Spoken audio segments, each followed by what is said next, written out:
पूरा दुनिया के मर्द मर जाए सृष्टि चलेगी।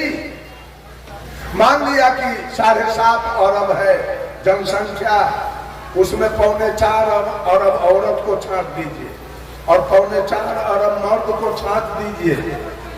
4.25 अरब मर्द मर गया और 4.25 अरब औरत जिंदा है। 1 लाख भी औरत अगर गर्भवती होगी तो सृष्टि चलेगा कि नहीं चलेगा?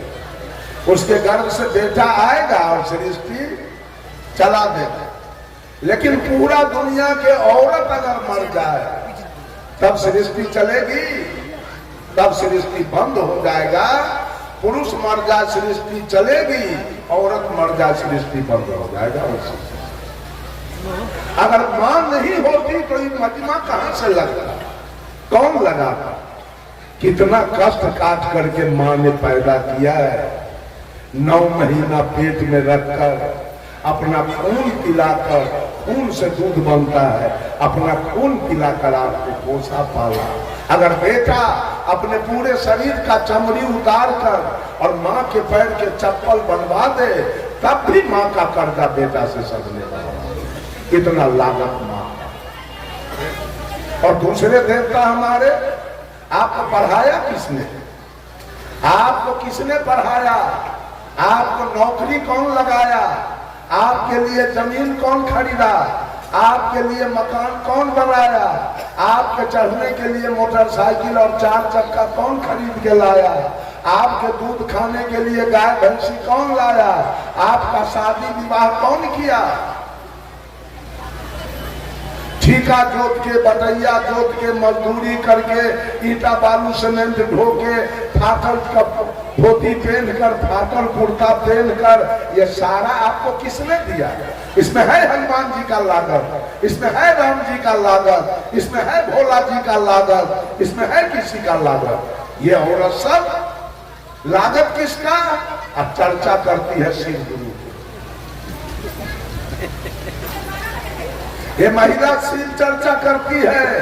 मैंने लिखा है शिव चर्चा एक पंथ है निकला शिव जी के गुण गाने का। लगता इनका मुख्य भोजन है मांस मछलिया खाने। गुरु बहिनी गुरु भैया कहते, झूम झूम खूब गाते हैं।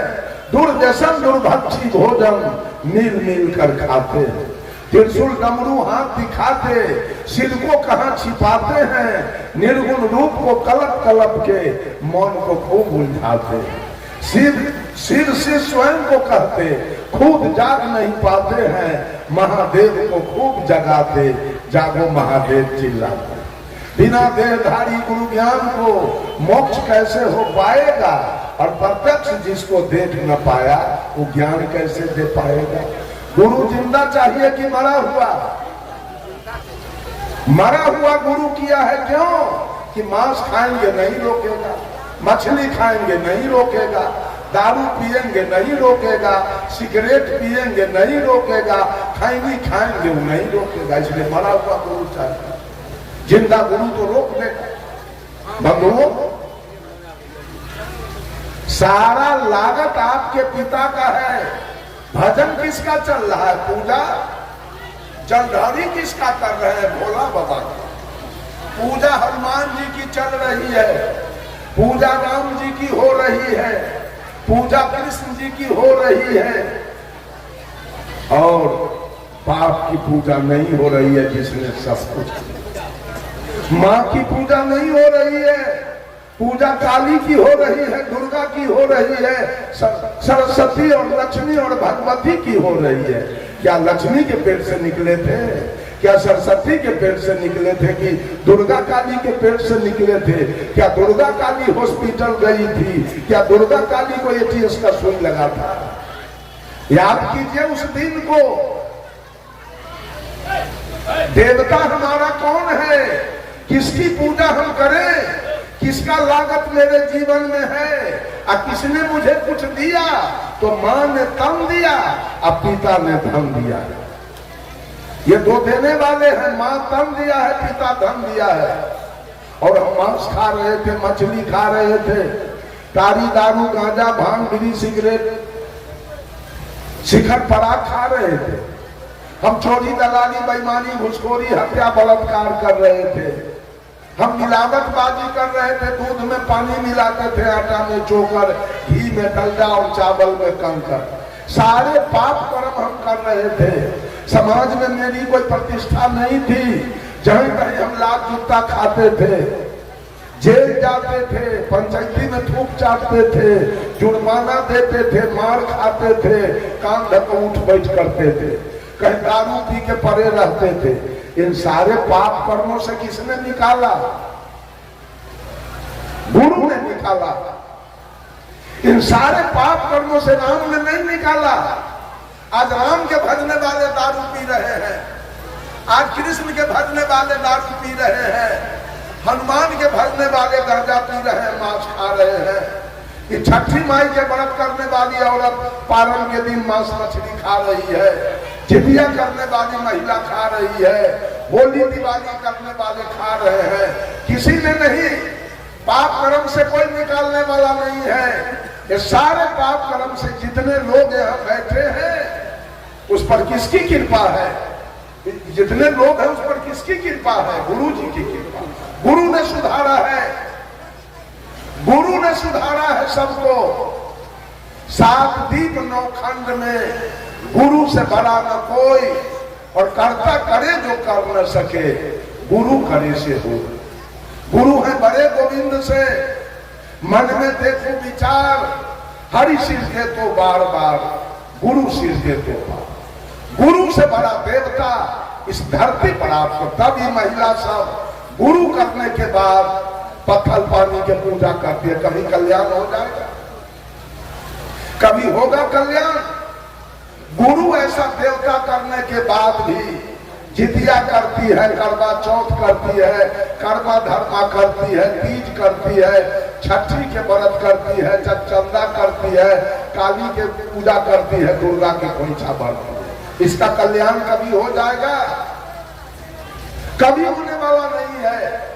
जो सच्चा दुल्हा करने के बाद फिर यार की पूजा कर रही है, दुल्हा करने के बाद यार की पूजा कर रही है, वो कभी पतिव्रता नहीं बनेगी और कभी इसका कल्याण नहीं होने वाला।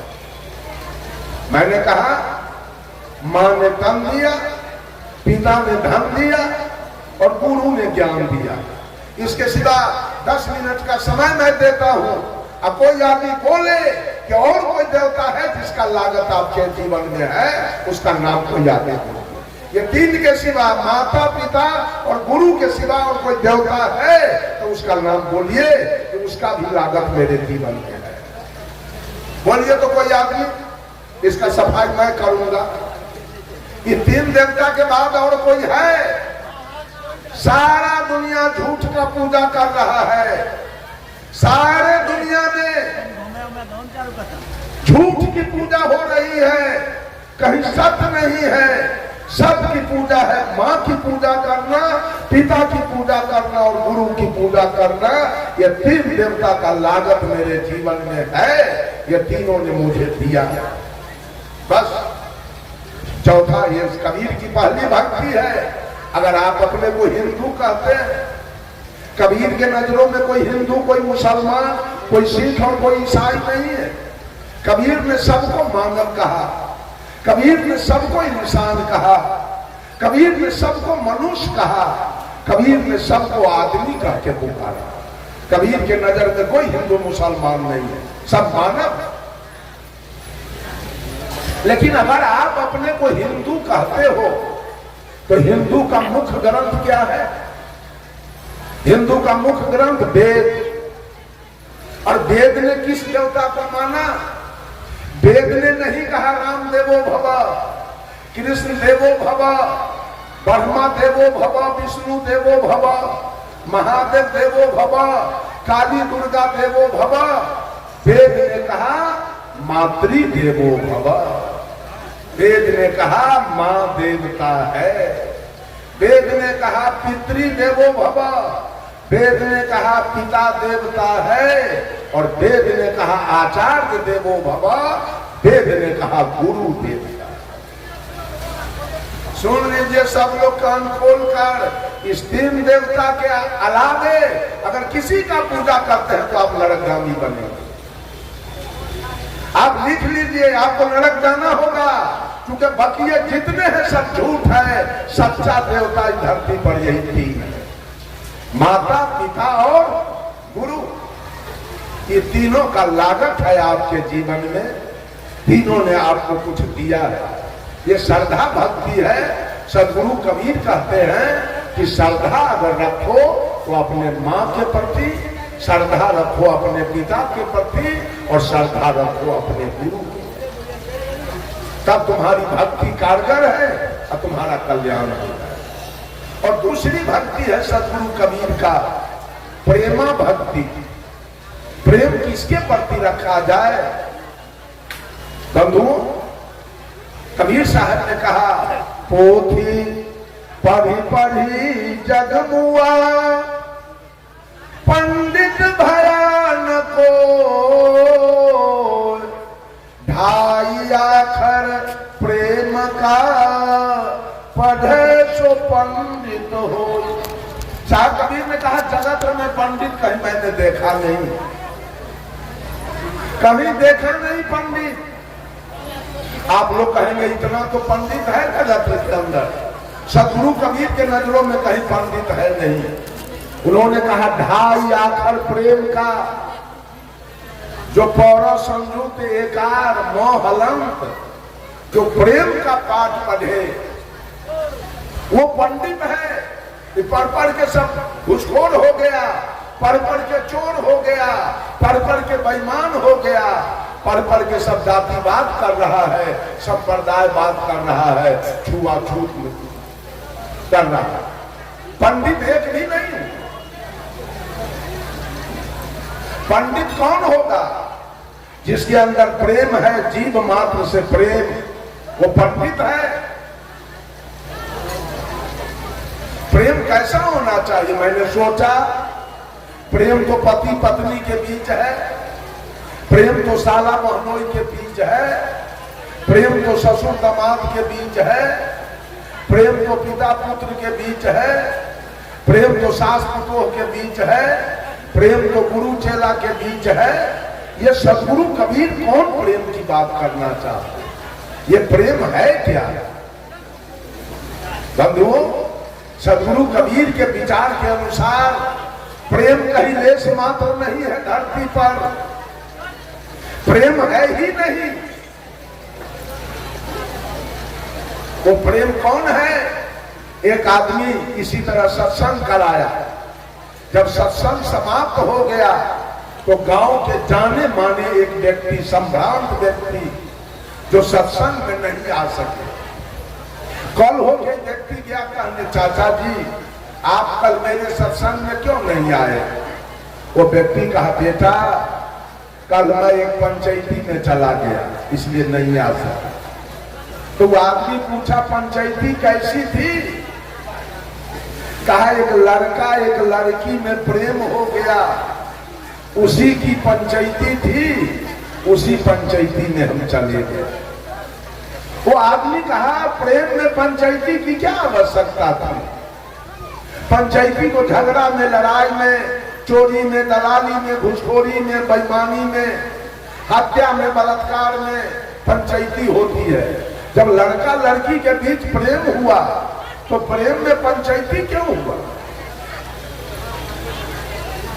प्रेम तो हुआ सेवरी और राम के बीच में, कभी पंचायती नहीं हुई, कभी गाली गलौज नहीं हुआ, कभी मारपीट नहीं हुआ, कभी मंगला फौजदारी नहीं हुआ, और कभी एक बच्चा भी पैदा नहीं हुआ। इसलिए कि प्रेम निर्विकार है, प्रेम निर्भर है, प्रेम निर्मल है, प्रेम पावन है, प्रेम पवित्र है, प्रेम शुद्ध है, प्रेम में कोई विकार नहीं है। प्रेम में न काम है, न क्रोध है, न लोभ है, न मोह है, न तृष्णा है, न अहंकार है। सेवरी और राम के बीच में प्रेम हुआ, कोई गाली गलौज मारपीट कभी नहीं हुआ, एक बच्चा भी पैदा नहीं हुआ। प्रेम हुआ मीरा और कृष्ण के बीच में, कभी गाली गलौज मारपीट खून खराबी नहीं हुआ, एक बच्चा भी पैदा नहीं हुआ। प्रेम में बच्चा नहीं पैदा होता है। प्रेम हुआ रामकृष्ण परमहंस और शारदा देवी के बीच में, कभी एक बच्चा नहीं हुआ, कोई गाली गलौज मारपीट नहीं हुआ। प्रेम हुआ जयप्रकाश नारायण और प्रभावती देवी के बीच में, कोई गाली गलौज नहीं, कोई मारपीट नहीं, कोई बच्चा भी पैदा नहीं हुआ। उसका नाम प्रेम है। बंधुओं, जो साहब कबीर ने प्रेम की चर्चा किया वो प्रेम है, आत्मा से आत्मा का मिलन, इसका नाम है प्रेम। सेवरी और राम के बीच में आत्मा का मिलन हो गया। सेवरी कही थी राम से कि ही विधि स्तुति करो तुम्हारी, अधम जाति में जड़मति नारी, अधम ते अधम अधम यति नारी, तीन मह में मति मंद गमारी। का प्रभु मैं आपका सेवा कैसे करूं? एक तो मैं जात की मुसहरनी, देखने में काली कलोटी, और तीसरे विद्या के हीन। तो भगवान राम ने सेवरी से कहा, कहा रघुपति सुनु भामनि बाता, मान हुए भगति करनाता, जाति पाति कुल धर्म बड़ाई, धन बल परिजन गुण चतुराई, भक्तिहीन नर सोहि कैसे, लवन बिना बहु व्यंजन जैसे। सेवरी, हमारा तुम्हारा कोई शादी सरहोज का रिश्ता नहीं है, एक प्रेम का रिश्ता है। कोई जाति का बड़ा हो, धन का बड़ा हो, विद्या का बड़ा हो, बुद्धि का बड़ा हो, रूप का बड़ा हो, बल का बड़ा हो, और उसके पास अगर भक्ति नहीं है तो व्यक्ति मेरे नजर में वैसे है जैसे 56 प्रकार का व्यंजन एक नमक के बिना फीका है। वो व्यक्ति मेरे नजर में बिल्कुल फीका। अब तब सेवरी का बैर तब राम खाए थे, इसलिए कि आत्मा से आत्मा का मिलन था, आत्मा से आत्मा का प्रेम था। इसका नाम है प्रेम। जहां आत्मा से आत्मा का मिलन हो उसका नाम है प्रेम, और जहां देह से देह का मिलन हो उसका नाम है प्यार, उसका नाम है मोहब्बत। There are great difference between प्रेम एंड प्यार। प्रेम और प्यार में धरती आसमान का।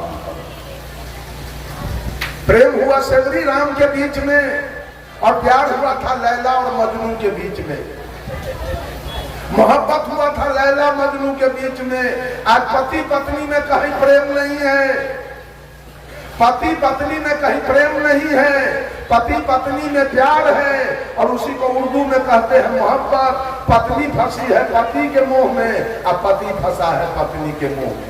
वो लड़का लड़की के बीच अगर प्रेम होता तो पंचायती नहीं होती। लड़का लड़की के बीच मोहब्बत था, लड़की फंस गई लड़का के मुंह में, लड़का फंस गया है लड़की के मुंह में, वहां तो पंचायती होगी। पति पत्नी के बीच पंचायती होती है, क्यों? पति पत्नी में देह का मिलन है, आत्मा का मिलन नहीं। आत्मा का मिलन उसका नाम है प्रेम, और देह से देह का मिलन है उसका नाम है प्यार, उसका नाम है मोहब्बत। साहब कबीर कहते हैं कि जितने भी मानव है दुनिया के अंदर, चाहे वो कोई जाति से आता हो, वो मानव जितने हैं वो सब प्रेम के पात्र हैं। कबीर के शब्दों में कबीर की दूसरी भक्ति क्या है? मानव से प्रेम। पहली भक्ति है माता पिता और गुरु के प्रति श्रद्धा, और दूसरी भक्ति है मानव के प्रति प्रेम, और तीसरी भक्ति है करुणा भक्ति। करुणा माने होता है दया। जितने भी दुनिया के अंदर मानवेतर प्राणी हैं, अर्थात मानव जोनी से नीचे की खानी में जीने वाले पशु पक्षी कीड़ा मकोड़ा, वो सब दया के पात्र, सब करुणा के पात्र हैं। सदगुरु कबीर कहते हैं इन पर दया तो रखो, इन पर करुणा तो रखो। यह कबीर की तीसरी भक्ति है। जितने भी जीव मात्र संसार के अंदर है वो सब आपका सहोदर भाई है। जितना भी जीव शरीरधारी है वो सब आपका सहोदर भाई है। एक पिता के 7 पुत्र है, कोई इंजीनियर हो गया, कोई डॉक्टर हो गया, कोई कलेक्टर हो गया, कोई बिजनेसमैन हो गया, कोई गृहस्थ हो गया, कोई मजदूर हो गया, कोई भीख मांग रहा है। अपने अपने कर्म से 7 प्रकार का हो गया, लेकिन भाई तो 7 है। उसी प्रकार से सांप भी आपका भाई है, अपना कर्म से उस सांप वाला शरीर चादर पाया। चींटी भी आपका भाई है, बकरी भी आपका भाई है, गाय भैंस हाथी घोड़ा ऊंट गधा कुत्ता गीदड़ जितने जीवधारी हैं सब आपके सहोदर भाई हैं। साहब कबीर ने कहा, अरे अजब जोलाहे चादर बीनी सूप करम के तानी सूरत निरत के भरनी दिन्हा तब सबके मन मानी चादर हो गई बहुत पुरानी। अब तू सोच समझ अभिमानी चादर हो गई बहुत पुरानी। चुलाहा जब कपड़ा बुनता है, एक तरफ से तानी किया, दूसरे तरफ से भरनी किया, चादर तैयार हो। ठीक ही जीव का जैसा कर्म वैसा तानी, और जहां सूरती जहां ध्यान उसकी भरनी, चादर तैयार हो गया। देखिए हम लोगों को मर्द वाला चादर मिला, इन लोगों को औरत वाला चादर मिला, किसी को गाय वाला चादर मिला, किसी को भैंस वाला चादर, किसी को कुत्ता वाला चादर, किसी को गीदड़ वाला चादर, किसी को विशाल हाथी वाला चादर, किसी को चींटी वाला चादर। सब अपना अपना कर्म से चादर पाया है। इसी रोसड़ा में किसी का 5 महल का मकान होगा, किसी का 4 महल होगा, किसी का 3 महल, किसी का 2 महल, किसी का 1 महल का मकान होगा, किसी का एस्बेस्टस होगा, किसी का टीन का चदरा होगा, किसी का खपरा होगा, किसी का फूस होगा। और नट बखो करोड़ी पछमा डोम, जो खाना बदोश की जिंदगी जीने वाले घुमक्कर लोग हैं, वो टेंट में सिरकी में रहते। आखिर हर घर में रहने वाला कौन है? पक्का में कौन रहता है? खपरा में, टेंट में, सब में इंसान है। उसी प्रकार से मकान चाहे हाथी के जैसा 3 महला हो, मकान चाहे बकरी के जैसा 1 महला हो, लेकिन हर घर में रहने वाला वही आत्मा इंसान है, दूसरा कोई नहीं। ये सब पर दया। कबीर की तीसरी भक्ति। आज लोग मुर्गा पोस के कटवा रहे हैं, बकरी पोस के महिला सब गला में कंठी पहनी है, बकरी पोस के कटवा रही है, कबूतर पोस के काटे जा रहे हैं, गाय काटे जा रहे हैं, भैंस काटे जा रहे हैं, ऊंट काटे जा रहे हैं, दुम्बा काटे जा रहे हैं। अरे ईसाई लोग तो कुत्ता गीदड़ सहित को खा रहा है। अब मनुष्य कुछ बाकी नहीं रह गया। सबसे बड़ा चंडाल तो मनुष्य हो गया, सबसे बड़ा चंडाल मनुष्य हो गया। क्या भक्ति करेगा, क्या मुक्ति करेगा, क्या कल्याण करेगा, क्या सुंदर सब समाज का निर्माण करेगा? जीव मात्र पर दया, ये कबीर की तीसरी बात। सब लोग जीव पर दया कीजिए। आज तक मेरा उम्र 68 वर्ष का बीत रहा है, लेकिन अपने समझदारी से, अपना जान से मैं आज तक एक चींटी को नहीं मारा। अब धोखा से अनजान में मर जाए उसकी बात मैं नहीं करूंगा, लेकिन जान करके आज तक मैं एक चींटी को नहीं मारा। समझता हूं उसने भी, और गुरु जी ने ज्ञान दिया कि बेटा पाप कर्म कभी मत करना, किसी जीव का हिंसा मत करना, ये पाप तुम्हारा जान नहीं छोड़ेगा, ये पाप नहीं जान छोड़ेगा। पाप बड़ा प्रत्यक्ष है, हिंसा सम नहीं कोई, अब धर्म राय लेखा चुके तब सब नौबत हो। और साहब कबीर ने कहा, जहां जहां दया वहां धर्म है, जहां लोभ वहां पाप, जहां क्रोध वहां काल है, जहां क्षमा वहां आप। और गोस्वामी तुलसीदास जी ने भी कहा, दया धर्म के मूल है, नरक मूल अभिमान, तुलसी दयाल छाड़िए, जब लगी घट में प्राण। जीव पर दया, साहिब कबीर ने कहा, मनुष्य प्रकृति से शाकाहारी, मांस से अनुकूल नहीं है, पशु भी मानव जैसा प्राणी, वो मेवा फल फूल नहीं। कबीर साहब कहते रहे, बकरी मुर्गी गाय भैंसी गाजर है, मूली है, आम है, लीची है, सेव है, संतरा है, बड़ा मजा से काट काट के खा रहे हो। रे बेवकूफ भी प्राणी है तुम्हारे जैसा, उसमें प्राण है। मान लिया जाए कि जेठ की दोपहरी चल रही है, कड़ी धूप, और उस धूप में नाम को रख दिया जाए, हारमोनियम को रख दिया जाए, और भैंस को बांध दिया जाए, गाय को बांध दिया जाए, धूप से छटपटाएगा कौन? हारमोनियम की नाल कि बकरी की गाय है? इसका मतलब उसमें प्राण है, उसमें जीव है, उसको धूप लग रहा है, उसको अंदर कीजिए, वो छटपटा रही है, उसमें जीव आत्मा है, प्राण है।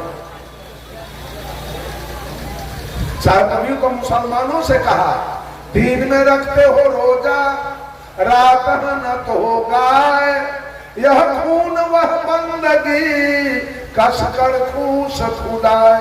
ऐ मौलवी, दिन भर अन्न नहीं खाते हो, पानी नहीं पीते हो, मर जाओ लेकिन नहीं खाते हो, और जब सूर्यास्त हुआ तो कोई मुर्गी जब्बा करते हो, कोई गाय जब्बा करते हो, कोई बकरी जब्बा करते हो, कोई ऊंट जब्बा करते हो, कोई गुम्मा जब्बा करते हो। एक तरफ खून की नदी बहाते हो, और एक तरफ तुम्हारी पूजा हो रही है। ये पूजा कैसे होगा? साहब कबीर ने कहा, खोजे अल्लाह के नगारिया, जन्म के फूहरी, जन्म के फूहरी हो, जन्म के फूहरी, खोजे अल्लाह के नगारिया, जन्म के फूहरी। पांचों वक्त नमाज गुजारे, राखे 30 रोजा, पांचों वक्त नमाज गुजारे, राखे 30 रोजा। घट के अंदर खुदा बसत है, तिनको कभी न खोजा, घट में छाई है अंधियारिया, जन्म के फूहरी, खोजे अल्लाह के नगारिया, जन्म के फूहरी। अरे कलमा पढ़े रहीम पुकारे, दिल में रहम न लाई, कलमा पढ़े रहीम पुकारे, दिल में रहम न लाई। घट के अंदर नूर बसत है, तिनकर खबर न पाई, पर गए माया के लहरिया, जन्म के फूहरी। रे हाथ में हजरत कदम रसूले, नैन में नबी विराजे, हाथ में हजरत कदम रसूले, नैन में नबी विराजे। मन मक्का काया है काबा, सिर पर अनहद बाजे, खोल के देखा न के बारिया, जन्म के फूहरी। खोजे कबीर साहब ने मुसलमानों से कहा, मौलाना सुनो कुरान की बात रे मौलाना, सुनो रे कुरान की बात। जिस बकरी के दूध पिया तुम, सो है मां तू के नाते। उस बकरी पर, उस बकरी को गला कटावे, अपने हाथ छुड़ाते रे मौलाना, सुनो रे कुरान की बात। कर्म तो कियो कसाई के बंदे पाक कियो कलमा पे। यह रीति उल्टी कौन सिखाई, अहमक नहीं लजाते रे मौलाना, सुनो रे कुरान की बातें। है मौलवी कहते हुए एक मालिक है ये दुनिया को चलाने वाला।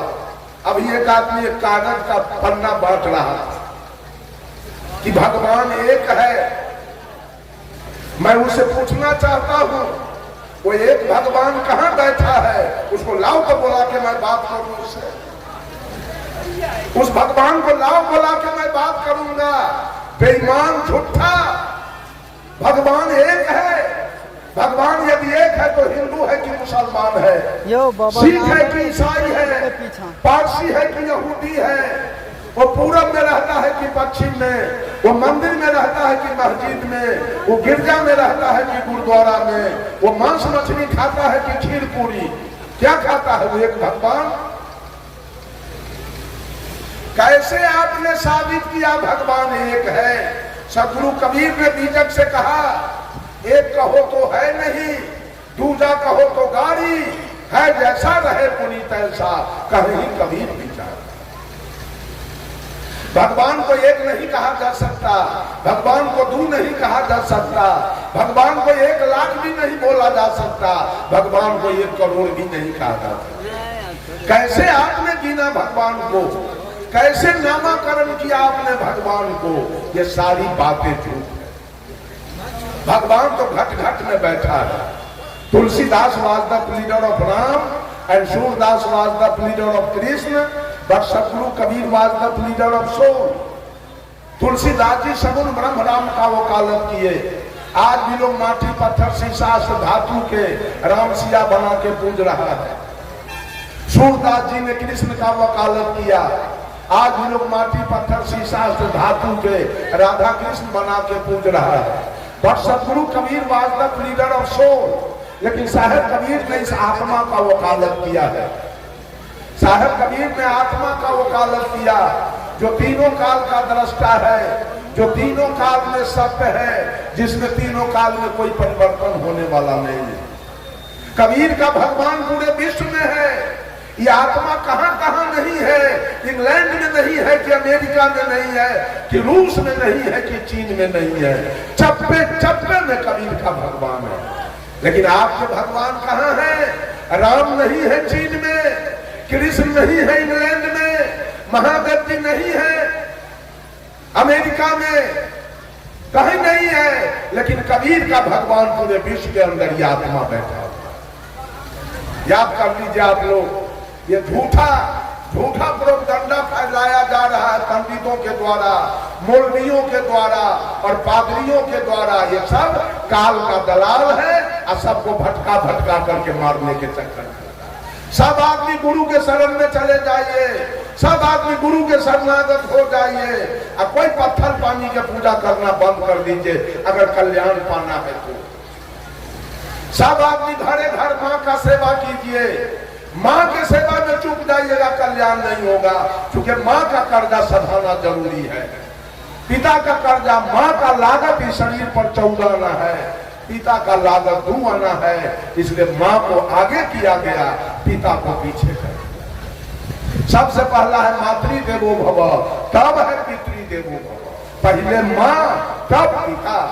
याद रख लीजिए सब लोग। अब मैं अपने वाणी पर विराम लूंगा।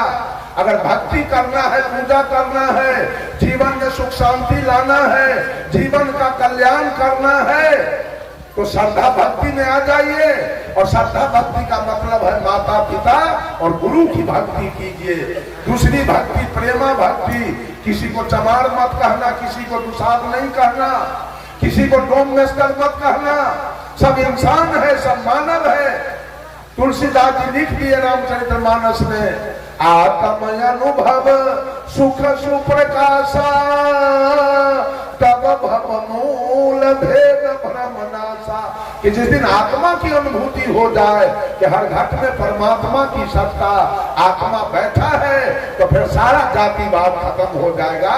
ये गोस्वामी तुलसीदास जी ने साहिब कबीर ने भी कह दिया, अरे आत्म ज्ञान बिना सब सोना, क्या मथुरा क्या काशी रे, जैसे मिर्गा नाभि कस्तूरी, बन बन फिरत उदासी रे, मोहे सुनी सुनिया बत हंसी। एक आत्मज्ञान के बिना ये धरती चल रही है चारों तरफ, मंदिर मस्जिद की कमी नहीं, पूजा की कमी नहीं।